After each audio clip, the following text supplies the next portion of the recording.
Alam nyo guys, may nakita ako kanina guys. Hindi ko alam kung content lang ba yun guys or ano lang siya guys.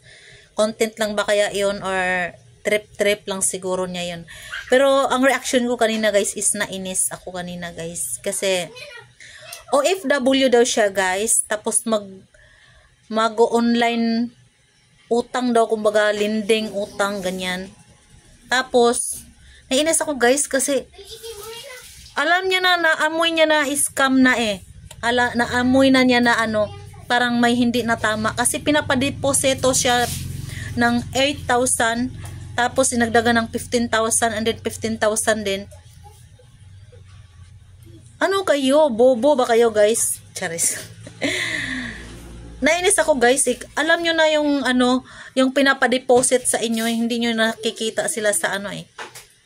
Sa online nyo lang sila na ano eh, ipapadeposito sa ano mo, ipasend yung money, tapos ano sa ano mo, basta kumbaga hiningan siya ng pera muna ba, ayan.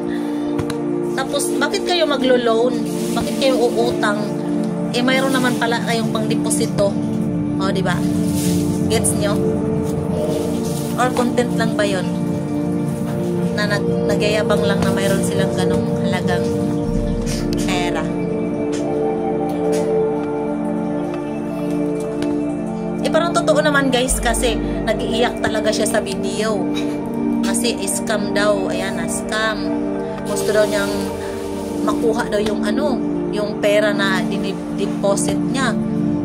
Tapos nag-iiyak siya guys kasi gusto daw niyang kunin yung ano, yung deposit niya. Tapos sinasabi daw sa kanya na hindi daw makukuha yon kasi mayroon daw silang conversation, ganyan. Ewan ko, parang content lang yata yun.